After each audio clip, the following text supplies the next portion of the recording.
and welcome back to Hey Girl Hey, Life Through the Lens of Female Friendship. I'm your host, Becky Kessler-Sykes, and today we have another amazing guest on the podcast. She is my OG female friendship, the original blueprint of female friendship in my life. You could say that she knows me better than anyone else. She is a mother of three, a Grammy of three. She was a labor and delivery nurse for over 30 years. She is happiest when working in her yard, relaxing in her pool, or being of service to her loved ones.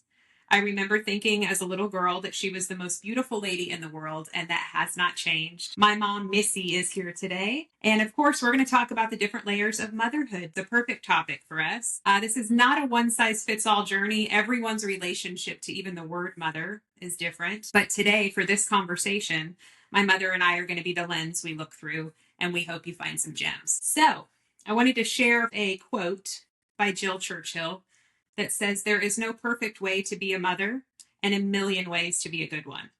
And that is very true, I would say. So hi, Mama. Hey, girl. Hey. Hey, girl. We're going to jump right in. Thank you for having the courage to do this with me. I know this is not really your comfort zone. Not really. Yeah, I'm with you. We're in it together. We're just going to have a little conversation like we do.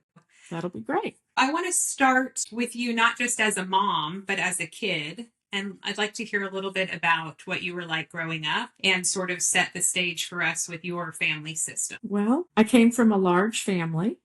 I had 7 brothers and sisters. That's a lot. Yeah, that's a lot. And I was kind of at the top of the heap. I had 2 older brothers, but I was the oldest girl. So it kind of evolved as I was a little bit of a mother figure as a child to my younger siblings. I, even in later years, found out that they considered me to be bossy because I was, taking on that role as we were growing up. But it was necessary because I had a brother who was sick, had a chronic illness from birth, and he required a lot of extra care from my mother. So the other children still needed that mother figure. I felt a lot of responsibility kind of early to try to guide them and take care of them, brushing their hair and helping them get dressed and things like that. I even remember a little bit of potty training my youngest sister and those kind of things. What age did this kind of start where you were sort of stepping into that role? 9. I was 9 years old. Wow. And so you said you kind of took on more of the physical slack with the kids. So was your mom still kind of handling the emotional stuff for everybody?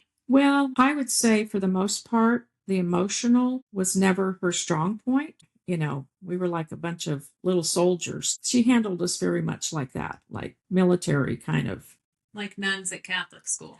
Exactly. I eventually followed in my mother's footsteps and became a registered nurse. I was very task oriented as far as when there was illness or physical need, and I was very good about recording things. When that was kind of thrust upon you at a pretty early age, would you say that you were overwhelmed by that? It stressed you out, or did it come kind of naturally to you and you enjoyed it somewhat, or mix of those things? The way I remember it was just that I wanted to do it because I wanted that acceptance and I wanted to be important, and I felt like I was in that role. Yeah. And my daddy always made me feel like, what would we have done without her? I know you had a pretty difficult relationship with your mother, my mama's son.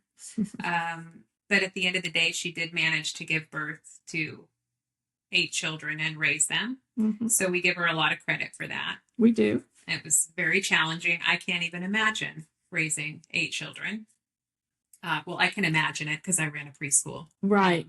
So in giving her that credit for that very challenging feat, what would you say was the best mothering hack or quality that you inherited from your mom that you used with your kids? Probably just the organization. She was very skilled at delegating tasks. And one of my most vivid memories is Saturday mornings. And no matter what was going on Friday night or how late she got to bed, she would always stay up and make an assignment list for us. So on Saturday morning, we knew what our chores were. Mm-hmm.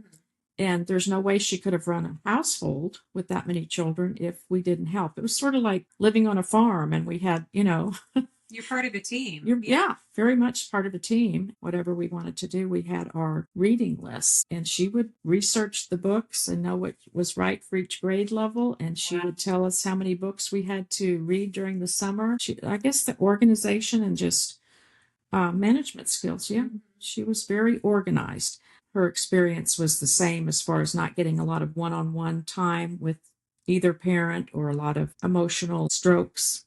So comfort and soothing and all that. yes. Or even just emotional language. For as close as our family is, there's not a whole lot of emotional talk. No. There's time together and there's acts of service and there's a built-in loyalty to it, but it's not always like, what's on your heart? You know what I mean? Like it's just not a real comfortable way to be. Exactly. So what is the negative antithesis of that? A negative quality that you inherited from your mom that you wish you hadn't, that you regret passing along to your kids?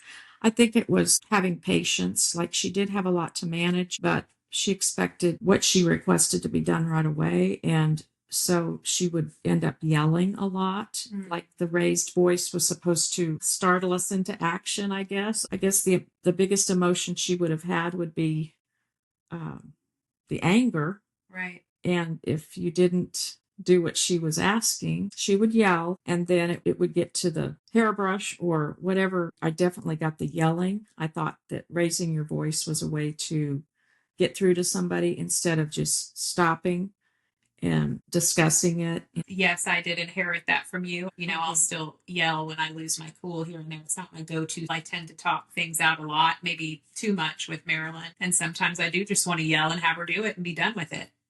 Everything is not up for discussion or negotiation. So it's a constant dance for me anyway. Yes, I would agree. So you just lost your mother last spring.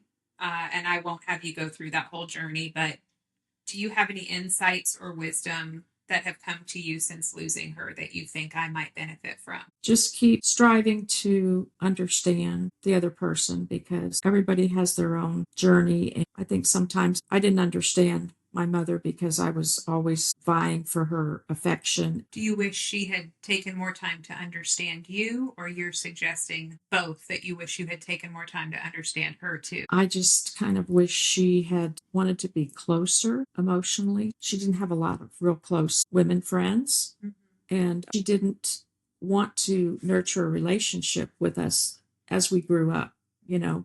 And my sisters and I didn't really understand that because most of our friends, their mothers would go out to lunch with them or go get their nails done with them or, you know, go shopping for their wedding dress. And she absolutely didn't want to have that close of a relationship. And it was more dutiful than joyful. Yes. Yeah. Yes. She did the best she could. And the last few years of her life, I kept a little note in my wallet to remind myself, I know you did the best you could, and I'm trying to do the best I can. That was my little saying that I kept. Let the people that love you the way that they know how. Yeah. Because they're doing the best with the way they were loved. I want to take us back to a big moment in your life when you first became a mommy. Obviously, I'm your second kiddo, so it wasn't me, but do you remember what it felt like, where you were when you found out you were pregnant with Katie? Not specifically. I just remember your dad and I hadn't been married very long. We were very young and inexperienced. I felt like I've been taking care of all these other babies and I really wanted one of my own. So I was super excited, but a little bit scared of how it would affect our relationship, I guess, too. Yeah. How about getting the news that you were pregnant with me? Well, I do remember that it was your father who said, okay, well, if we're going to have more than one child, we might as well have them close together, you know? And so when your sister was like a year and a half old, he's like, well, I think we should start working on another one. And he just kind of assumed it would be a boy. You didn't know if it was a boy or girl until you were in the delivery room. And then, you know, your labor and delivery wasn't the easiest. I mean, your dad passed out and you almost bled out. Yeah, I had heavy bleeding. So it was a kind of a traumatic entrance for you. You've said to me before a few times that I was the most difficult labor, but the easiest child. Do you still feel like that? I do. Yes. It's interesting. Maybe just because I'm far away and I'm more self-reliant in a lot of ways. Maybe so. Katie's pretty self-reliant too, but she just is a lot more draining sometimes as far as, you know, her. We're definitely going to cut that out or we're going to get a call. Yeah. Yeah. Yeah, that's true. Lastly, do you remember where you were when you found out you were pregnant with my baby brother? Yes. He came much later, and we had kind of decided we're just going to have two girls. We built a new house. We built 3 bedrooms. You each had your own room. And then we went on our 10th wedding anniversary trip, and it was to Cancun, Mexico. You had too many Mai Tais. Yep. Well, I was actually on the pill, but I was taking antibiotics so I wouldn't get Montezuma's revenge. And that kind of made the pill ineffective. So I got pregnant. Is everybody hearing that warning, by the way? Yes. Women out there, your antibiotics can cancel out your birth control. So be mindful of that. Exactly. Exactly. So we touched on this a little bit, but looking back, I know you said I'm the easiest in a sense, but looking back, what was the hardest part of parenting me and what was the best part? I'll just go with the easiest part because you just were a good listener and you kind of took to heart what I said and you tried to integrate that into your thinking. You were that way with everybody, though. You didn't really like to have conflict and argue, and you definitely didn't like yelling. So you were just kind of a peacemaker in the family. Mm-hmm. And I really love that about you. Thank you. I think that's fairly common with middle children. They become kind of the peacemaker, the performer, keep everybody comfortable sort of role in the family. Yeah. I definitely fit that profile. Yeah. And I like that about you too, because you weren't competitive like with wanting all the attention. The hardest part of raising you, I guess, was that I felt guilty that you kind of had to take a back seat sometimes. So I felt guilty about that. You mean because you were giving attention elsewhere and you felt like you should have given more to me? Yeah. I found plenty of attention. Okay. I wouldn't worry about that any longer, Mama. Okay. Alrighty. I felt very loved in our home. I mean, I think it was not perfect and there were things that slipped through the cracks and I didn't always feel seen and heard. But I have acceptance about that that's part of what happens in a family. Everyone has their own life and experience of what's going on. I just have a lot of grace for you and Dad. You were so young when you had children and you were still trying to figure out yourselves and your relationship and your own dreams. Your family can absolutely be your dream. It's been one of my dreams, but it's not the whole story with anybody. Exactly. So, exactly. The next thing we're going to talk about, I had the good fortune of becoming a mom when I was 36. I started a bit later than you did. And I remember finding out I was pregnant, and you're a big part of that story. I was with my ex at the time, and he had just moved in like 2 weeks before I found out I was pregnant. My period had been late. I was at my grandmother's funeral. I thought maybe that's why it was late. It was just kind of a whirlwind time. We were about to go out for our 1-year anniversary. And I decided I'm going to go ahead and take a test in the bathroom while I'm in there getting ready for dinner. And I did. And it lit up positive immediately. And my knees almost buckled. I was just like, oh, shit. Like, I wasn't expecting that, you know. I knew I was late, but you just kind of think there's some reason and you're just kind of getting peace of mind by taking the test. It'll be negative. Right. I took another one, positive.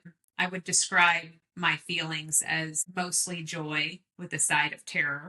And I decided to go out and tell Luke in the other room. And he was completely shocked and unprepared for that information.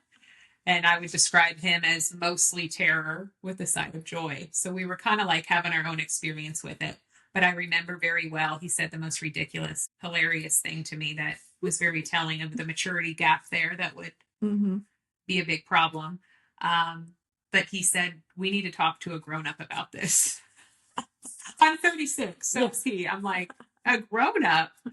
So we called you on the way to dinner. Do you remember that phone call? I certainly do. I certainly do. And I had been wishing and hoping and verbalizing that I was ready for a grandchild. The reason I was so insistent about that was because I never had a grandmother that I had a bond with. So when you called me, you know, I knew you wanted some sound advice or, you know, a grown up. What do you do? Yeah, a grown up answer. What do you do next? And I was just like giggling inside. You have been on every part of the journey for me as a mother.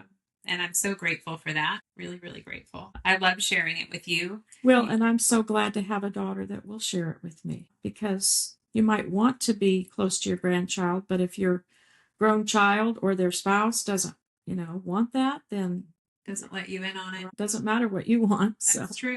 You were the first call when I found out I was pregnant. You were in the room when she was born and every room since. You sent me a meme type photo one time. Can you try to explain the biology of that thing that you sent me? So it's only possible between a mother and a daughter. It's not possible between a mother and a son. So when I was expecting you and you were in my womb as a developing baby, when you were probably, I can't remember for sure, but I think it's very early in the pregnancy, like 4 months along, a female embryo has all the eggs that she's going to have for her entire life. Right. And so you're in my belly, and in your little ovaries inside me are the eggs that will one day become Marilyn. So we were all together. Hosted by you for yes, a short time. Yes. Yeah. Uh-huh. I thought that was a really cool thing to think about. Yeah, we were bonded before we even knew it. Cool. I wanted to ask you, how has me becoming a mother influenced our relationship? I think it's made us closer because as women, I would say that to you occasionally, like you won't really understand until you're a mother. So I think it made us closer because we could understand each other. It just made our bond stronger for us both to be mothers. Mm-hmm.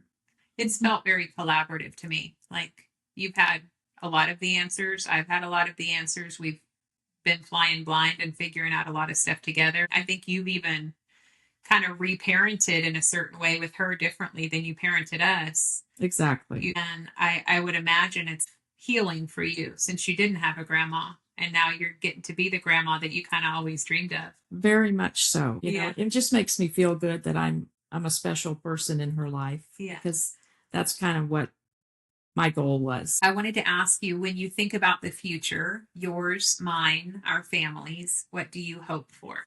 I hope that we can stay close as far as not letting big outside issues like politics, you know, we can discuss them, but we can still love each other, that we are there for each other if we have crises, and we can be there for each other when we have joys. I hope that continues. Well, Mama, I want to thank you for being here.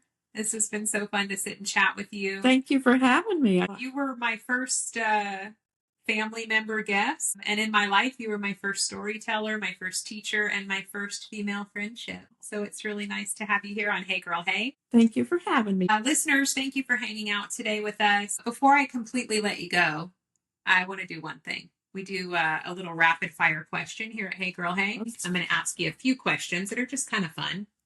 So could you name a place on your travel bucket list? Well, it used to be Robert Redford's place. In Sundance, Utah? Sundance, Utah. Okay, well, that must really feel like a bucket list place now because he just passed. We've been thinking about him a lot. Yeah. Oh, Robert Redford. Okay. I guess I don't have to ask who's on your love bucket list. That answers both questions. Lights on or lights off? Lights on. Okay. Woo! All right. Good, Mama. I like it. What TV show title describes your life currently? Maybe The Golden Girls. You're in your Golden Girls era. Yeah. Okay. I like it. Love that show. Chocolate chip cookies or potato chips? Chocolate chip cookies. Same. That's where I get it from. The sweet tooth. Mm-hmm. What's a song that's sure to get you on the dance floor? We Are Family by Sly and the Family Stone. I got all my sisters with me. Yes. I hear that. That's a call to the dance floor for sure. Right. Who would you pick as your road trip buddy? Ooh, that would have to be one of my daughters or one of my sisters. You got to have a lady for the open road. All right. Well, thank you so much for doing that. I love you. I love you too. Until next time, this is Becky Kessler Sykes signing off. Direct orders from Hey Girl Hey. If you're lucky enough to still have your mom in your life, call her today. Hug her if you can and ask her questions you've never asked her before. You might be surprised by what you learn. We will see you next week for another very important guest. See you next time, y'all.